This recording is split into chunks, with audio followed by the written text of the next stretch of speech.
Good morning, everyone. This is Mahesh Shah from Surat. Welcome to my YouTube channel. This video is for Standard 7, Subject Social Science, Chapter number 6, Administrative System and Architecture during the Medieval Age. So, this is the story part 2 of Chapter 4. In Chapter 4, we studied about Rajput Age. And in last video, we discussed about location and time. That chapter belongs to geography section. Now once again we are going to talk about history section. तो last video I hope कि आप सबको अच्छा लगा होगा। आप सबका स्वागत है यहाँ यूट्यूब चैनल पे।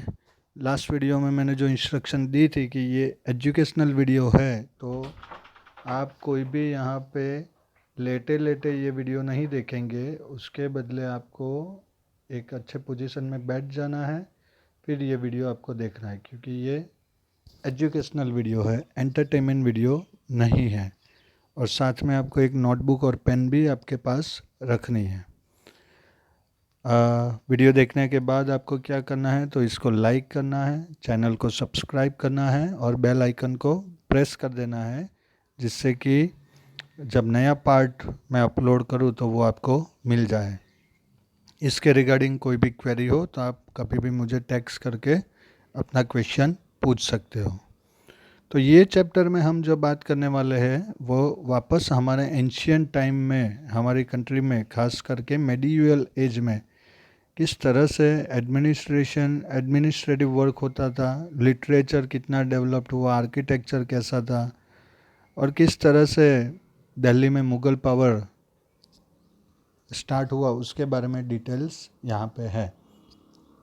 ये सेम चैप्टर आप 8 स्टैंडर्ड में भी पढ़ोगे, पर वहाँ पे डिटेल्स ज़्यादा है। पर यहाँ पे हो सके उतना मैंने मैक्सिमम ट्राई की है कि जितनी भी डिटेल्स 7, 8, 9 स्टैंडर्ड की आपको यहाँ पे मैं एक्सप्लेन कर सकूँ, उतनी मैं ट्राई करूँगा। अब इस चैप्टर में हम इंट्रोडक्शन से चालू करेंगे, फिर एडमिनिस्ट्रेटिव सिस्टम के बारे में देखेंगे, फिर विलेज में कैसा होता था वो देखेंगे, आज के डेट में उसमें से कितनी सिस्टम मैच होती है वो डिस्कस करेंगे। फिर हमारे यहाँ लिटरेचर वर्क कितना था और किसने क्या लिखा वो हम डिस्कस करेंगे। फिर मोहम्मद घोरी का जो अटैक इंडिया पे उसने किया था उसके बारे में बात करेंगे। फिर लास्ट में एक टॉपिक आएगा, change of power at Delhi, and in the last there is an exercise given for your revision. तो चालू करते हैं आज का वीडियो। तो पहले के ज़माने में कैसा होता था, अब यहाँ पे जो आप पिक्चर देख रहे हैं वो आप ध्यान से देखिए। इसमें से एक ही पिक्चर आपके टेक्स्ट बुक में है, पर यहाँ पे मैंने बहुत सारी रखी है कि आप समझ सको। तो कासम मीन्स लोक डायरो का जो मीनिंग होता है वो है ग्रुप ऑफ फोक सिंगर। ये आपको नोटबुक में लिख देना है। लोक Dayro means a group of folk singers यानी जो रिजियन सॉन्ग्स जो गाते हैं वो फोक सिंगर्स कहलाते हैं। Was organise in the village square यानी चौक, विलेज का जो चौक होता है, गांव का चौक जिसको बोलते हैं, वहाँ पे पहले के ज़माने में मीन्स ऑफ एंटरटेनमेंट इतने नहीं होते थे। तो ये सब मीन्स ऑफ एंटरटेनमेंट वो टाइम के होते थे जहाँ पे लोग इकट्ठा होके एंटरटेन होते थे। इसमें से एक लोक डायरो है, फिर मैजिशियन होते थे, फिर एक्रोबैटिक्स वाले होते थे जिसको हम सर्कस बोलते हैं। तो यहाँ पे एक गांव में मीर कासिम का लोक डायरो था, जहाँ पे पूरा गांव, village had gathered there at night, small children had already taken their position in the front row. तो ये बड ऑब्वियसली है कि छोटे बच्चे आगे ही बैठे हैं। Patriotic songs were also being संग एट द लोक डायरो अलॉन्ग विथ फोक सॉन्ग्स। तो फोक सॉन्ग्स के साथ में पेट्रोटिक यानी देशभक्ति के गीत भी गाए जाते थे। उत्सव लाइक द पालिया रेसिटल यानी song sung in honour of martyrs. Paliya क्या थे, तो ये सब पालिया है। ये यहाँ पे आप जो पिक्चर में देख रहे हो कि पहले के ज़माने में जो बैटलफील्ड में शहीद हो जाते थे उनकी मेमोरी के लिए ऐसे स्टोन के ऊपर बना के रख देते थे, जिसको पालिया बोलते थे। he asked his grandfather, what does पालिया mean? पालिया का मतलब क्या होता है? तो यहाँ आपको लिखना है, a पालिया is a memorial commemorating the heroes. commemorating यानी स्मारक जिसको आप बोल सकते हैं। आपको ये नोटबुक में लिख देना है, a पालिया is a memorial, memorial, memorial commemorating, commemorating, commemorating the heroes, heroes। तो पालिया का मीनिंग यानी जो हीरोज थे बैटल फील्ड में, जो बैटल करने जाते थे, जब उनकी जान चली जाती थी, वो शहीद हो जाते थे, उनको याद रखने के लिए ऐसे पालियास बनाए जाते थे। It is a tribute to martyrs who have sacrificed their lives while protecting and ensuring the welfare of the people. लोगों की भलाई के लिए, जब हमारे बॉर्डर पे भी जितने सोल्जर्स है, जब वो मार्टरडम को वो शहीद हो जाते हैं, तब गवर्नमेंट आज की डेट में उनको, उनके फैमिली को मेडल्स देती है, ब्रेवरी मेडल्स जिसको बोलते हैं। पर वो टाइम पे इस तरह से उनको एक ट्रिब्यूट दिया जाता था। This paliyas are worship during festivals and songs are sung as homage to this martyrs. तो जब फेस्टिवल होता था तब ये पालियास की वर्शिप होती थी, उनके लिए सॉन्ग गाए जाते थे और उससे उनको एक रिस्पेक्ट दी जाती थी। This is the culture of our country, और ये हमारी कंट्री का कल्चर है। अब ये जब इन्होंने जाना तो उनके दिमाग में क्वेश्चन आया कि पहले के ज़माने में सिविलाइजेशन और कल्चर कैसा था, खास करके राजपूत एज के टाइम पे। तो ये चैप्टर का जो मोटिव है, जो मेन टॉपिक है, वो यही है कि हम ये जानें, और इससे हमें क्या होता है, प्राउड होता है कि भाई हमारी कंट्री जो है वो कोई छोटी मोटी कंट्री नहीं है। तो during the Rajput era India was not rule over by any one king. तो जब राजपूत रूल, मेडिवल हमारे पीरियड चल रहा था, तब यहाँ पे कोई एक रूल नहीं था, बहुत सारी अलग अलग डायनेस्टीज थी, जो 4th चैप्टर में आपने देखी है। यहाँ पे वापस देख लीजिए कि राजस्थान में गुर्जर प्रतिहारा, फिर साउथ में चालुक्य, होशियाला, चोलास, पांड्यास, नॉर्थ में चाहमान, चंदेलास, ये सब जो डायनेस्टीज थी इंडिया में, वो अलग अलग रूलर्स जो थे उसके बारे में है। यहाँ पे भी आप देखिए, मैत्रक्स है, पल्लवाज है, कालचुरीज है, लेट गुप्ताज है, तो वर्माज है। इतनी सारी डायनेस्टीज, इतने सारे रूलर्स हमारे यहाँ हुआ करते थे।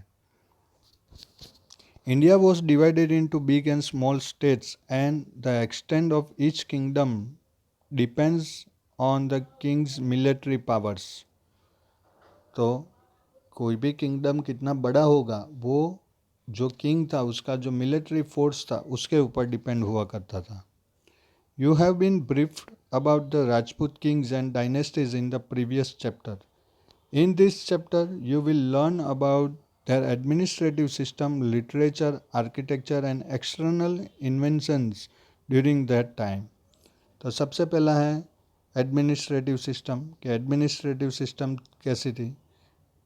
तो after the 7th century various Rajput dynasties rule in India, क्योंकि 7th centuries के बाद फर्स्ट चैप्टर अगर आपको याद हो, कनौज और वातापी, हर्षवर्धन और पुलकेशी टू, तो इनके जाने के बाद इनका जो किंगडम था वो छोटे छोटे प्रोविंस में डिवाइड हो गया, और इस तरह से अलग अलग डायनेस्टीज हमारे यहाँ फॉर्म हुई। However, even through different dynasties came to power, there was little change in the administrative system.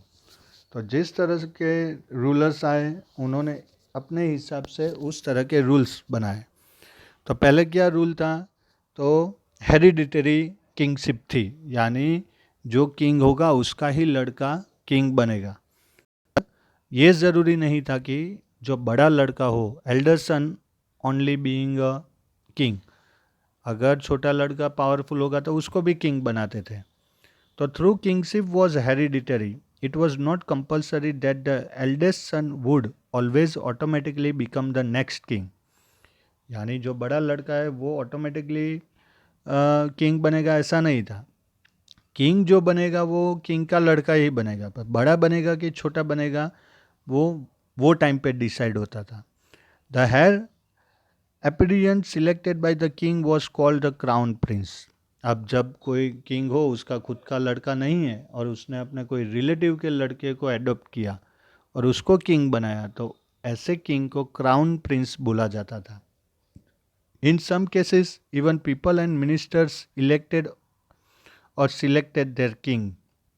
तो जहाँ पे जनपद हुआ करता था, जैसे अगर हम सम्राट अशोक की बात करें, तो उनके टाइम पे उनका जो किंगडम था वो मोनार्क था, पर बहुत सारे पाटलिपुत्र जो था वो मोनार्क था, पर बहुत सारे उसके आजू बाजू में, जैसे आसाम में कामरूप था, वो जनपद था.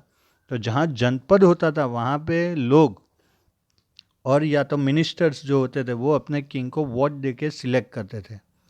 For example, while in Kashmir king Yashaskara, तो ये किंग यशस करा है यहाँ पे. अब ये फ़ोटो आपके टेक्स्ट बुक में कहीं पे भी नहीं है, तो ये आपको बेनिफिट है कि आप यहाँ पे ये वीडियो में इन सबको देख सकते हैं. तो कश्मीर का को जो किंग था, ये कश्मीर का पोर्शन है, ये जो यहाँ पे हाईलाइट है ये वाला. तो कश्मीर का जो किंग था Yashaskara was selected and enthroned by the Brahmin group. In Gujarat Kumarpal, तो ये कुमारपाल है, ये उनकी ओरिजिनल पिक्चर है कुमारपाल की, इसलिए ये थोड़ी ऐसी दिख रही है. और या तो आप यहाँ पे भी देख सकते हैं, ये क्लियर पिक्चर है, ये पोर्ट्रेट है और ये रियल पिक्चर है, ये भी पोर्ट्रेट ही है.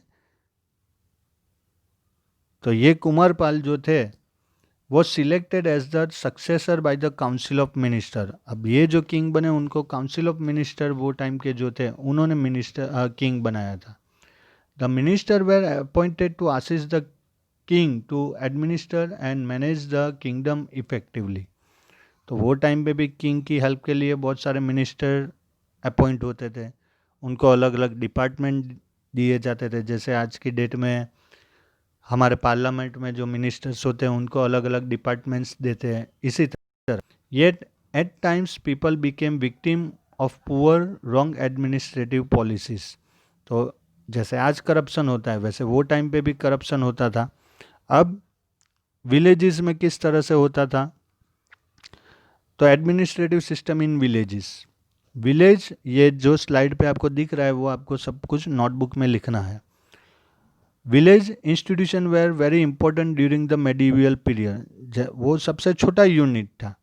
The panchayat looked after it's administration. तो आज के डेट में भी आप विलेज में जाओगे तो वहाँ पे पंचायत सरपंच आपको मिलेंगे.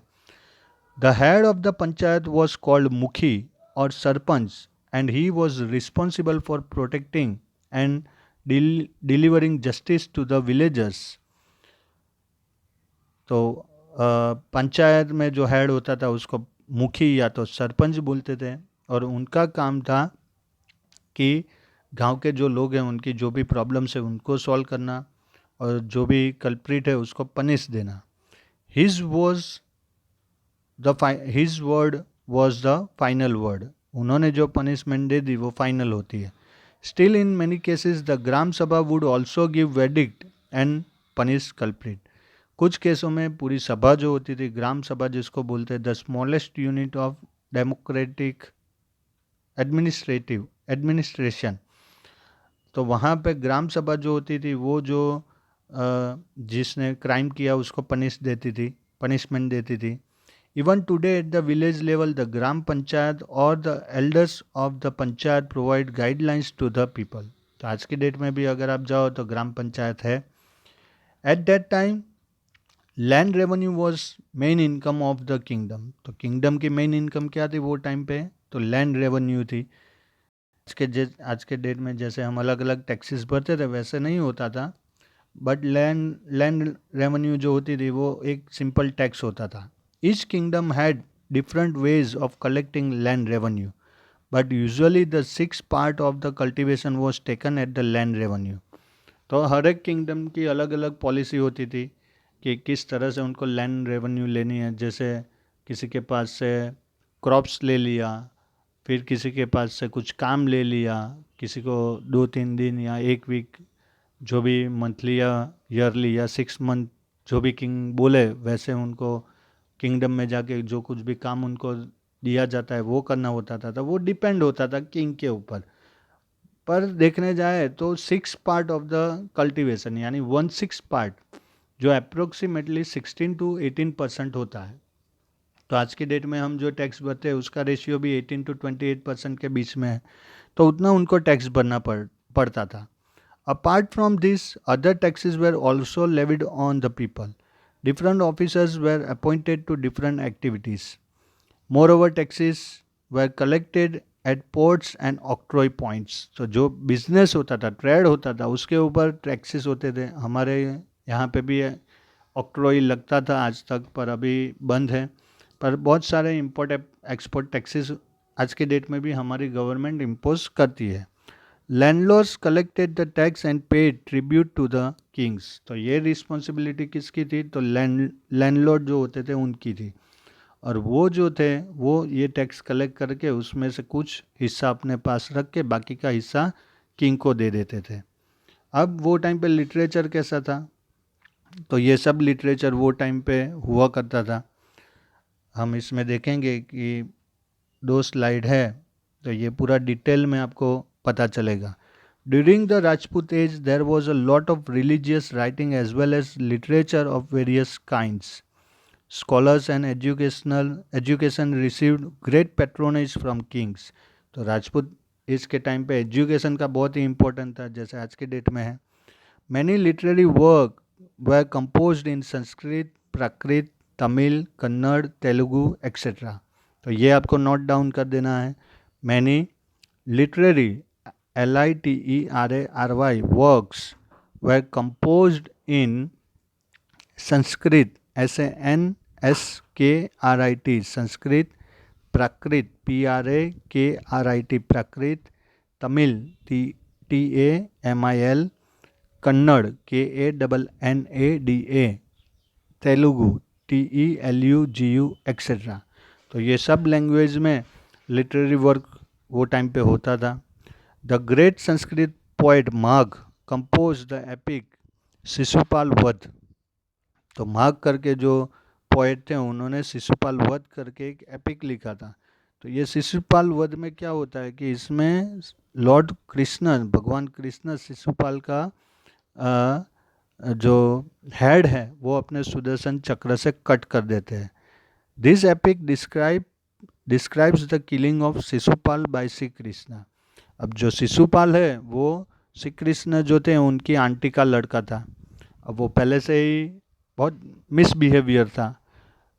अब वो श्री कृष्ण की आंटी का लड़का था, तो उनकी आंटी ने श्री कृष्ण से एक प्रॉमिस लिया था कि मेरा लड़का बहुत ही मिसबिहेवियर वाला है, इनडिसिप्लिन है, तो आप अगर वो कोई मिस्टेक करे तो आप उसको माफ़ कर देना, उसको पनिशमेंट मत देना। तो श्री कृष्ण भगवान ने बोला कि ठीक है, अब आपका लड़का है तो मुझे कुछ करना पड़ेगा। तो मैं आपको प्रॉमिस देता हूँ कि ये 100 टाइम्स मेरे इंसल्ट करेगा तब तक मैं उसको कोई पनिशमेंट नहीं दूंगा। पर जिस दिन इसने 100 के ऊपर एक भी बार मेरी इंसल्ट की तो फिर इसको पनिशमेंट मिलेगी। तो ये डिसाइड हो गया। अब शिशुपाल ऐसा मानता था कि जो कृष्ण है वो एक सिंपल पर्सन है, वो क्या कर सकते हैं, वो भगवान थोड़ी है। तो वो जब भी उनको मिलता था उनकी इंसल्ट करता था। अब एक बार पांडव जो थे उनमें जो बड़ा भाई था युधिष्ठिर, उसका राज तिलक होने जा रहा था उनके खुद के किंगडम में, इंद्रप्रस्थ में।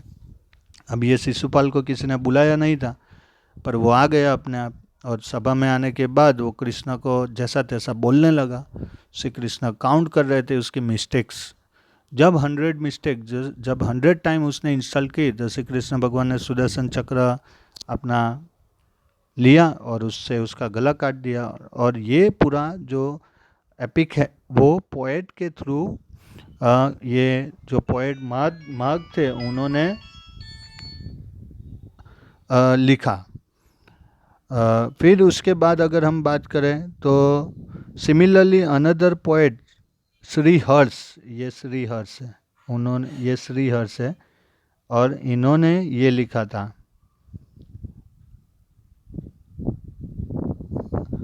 Shri Harsh wrote the epic Nishad Charitra which is about the story of Nal and Damayanti. तो श्रीहर्ष जो थे उन्होंने ये नल एंड दमयंती के ऊपर स्टोरी लिखी थी जो एक लव स्टोरी थी। Even songs by Radha and other gopis सung in praise of lord Krishna were presented in a lyric manners. इसके अलावा भी श्री कृष्ण और राधा की जो रासलीला होती थी उनके भी सॉन्ग्स लिखे गए।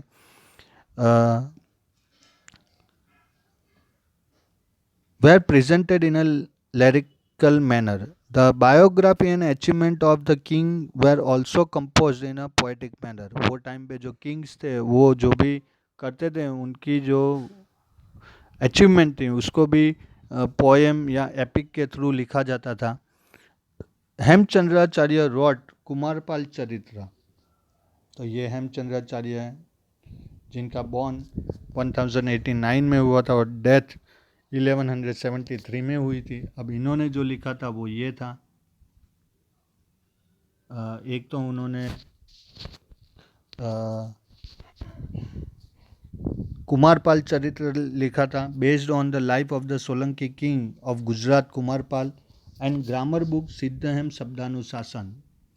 ये शब्दानुशासन जो बुक है ग्रामर बुक थी, फर्स्ट हमारे ग्रामर बुक, ये इन्होंने लिखी थी जो आज की डेट में भी बहुत ही यूज़फुल है। ये निषाद चरित्र की टेक्स्ट जो बुक थी उसका फ़ोटो है जो आप देख सकते हैं यहाँ पे, श्रीहर्ष ने जो लिखा था।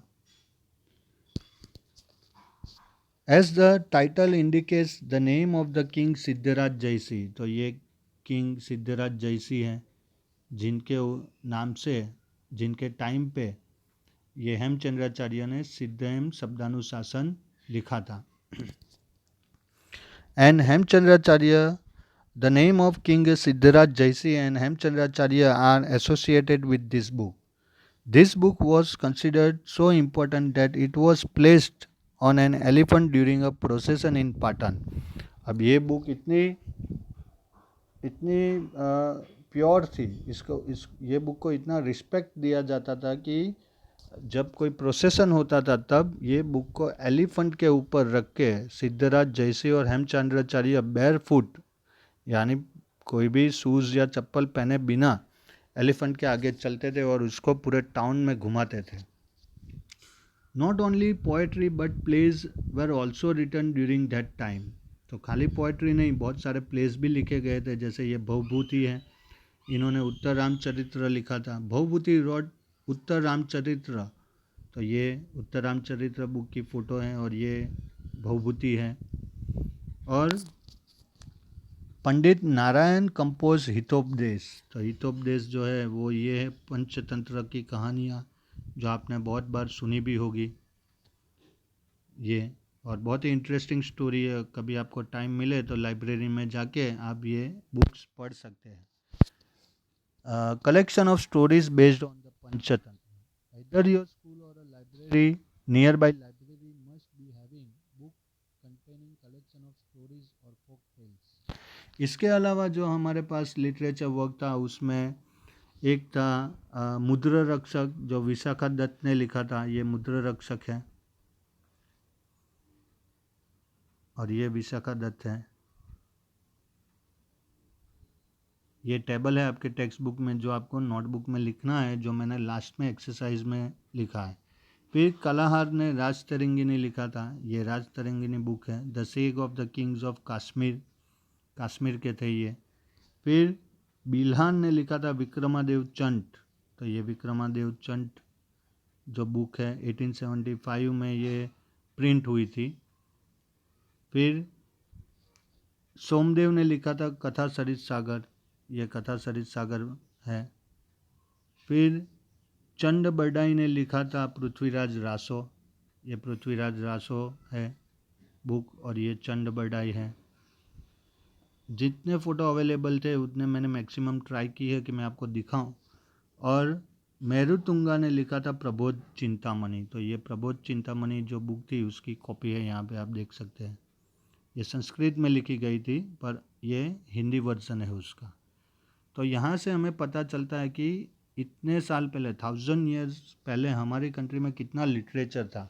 अब वो टाइम पे तो अमेरिका डिस्कवर भी नहीं हुआ था, अमेरिका डिस्कवर हुआ 1520 में, कोलंबस ने उसको ढूंढा था। फिर अमेरिको वेस्पुसी ने उनको नाम दिया अमेरिका।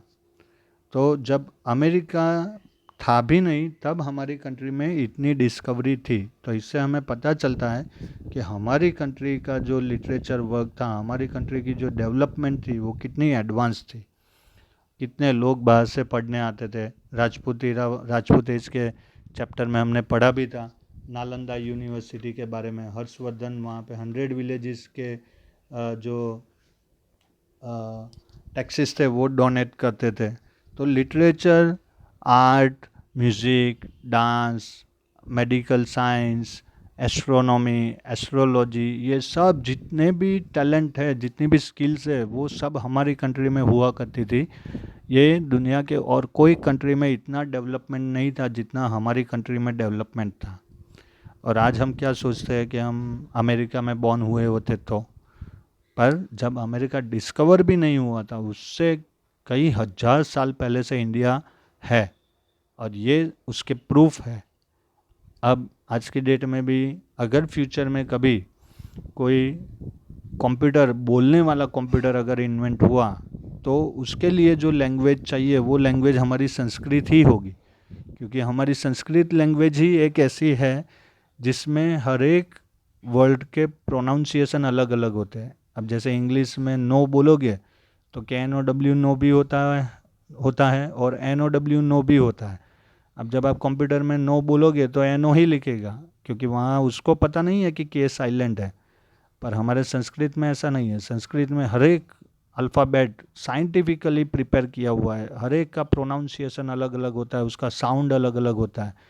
तो फ्यूचर में जब कंप्यूटर बनेगा, इसका रिसर्च भी हो गया है कि जो साइंटिस्ट हैं उन्होंने बहुत सारी लैंग्वेज को ट्राई करके देखा, पर एक संस्कृत लैंग्वेज ही है ऐसी जो कंप्यूटर ने एक्सेप्ट की बोलने के लिए, बाकी सब में वो फेल हो गया था।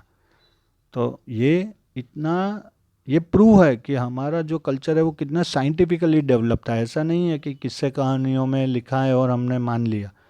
इसका साइंटिफिक प्रूव आज के डेट में हो रहा है। अब साइंस इतना एडवांस है तो हर एक चीज़ को प्रूव करना पड़ता है, और उसमें हमारा सब टैलेंट, हमारी सब स्किल प्रूव हो रही है कि जो हमारे पास नॉलेज था वो एक्चुअली साइंटिफिकल नॉलेज था। पर ये 200 इयर्स के ब्रिटिश रूल में हम ये सब भूल गए। तो आज के वीडियो में हम यहाँ तक ही रखते हैं। नेक्स्ट वीडियो में हम आर्किटेक्चर के बारे में बात करेंगे, फिर मोहम्मद घोरी के बारे में बात करेंगे। अब यहाँ तक अगर आपको कुछ भी डाउट हो तो आप मुझे कभी भी टेक्स्ट करके पूछ सकते हो। और वीडियो को आपको लाइक करना है, चैनल को सब्सक्राइब करना है, बेल आइकन को प्रेस करना है, और हो सके तो ये वीडियो को फेसबुक, इंस्टा, कहीं पे भी सोशल मीडिया पे आपको शेयर भी करना है। Till then stay home, stay safe, God bless you, thank you very much.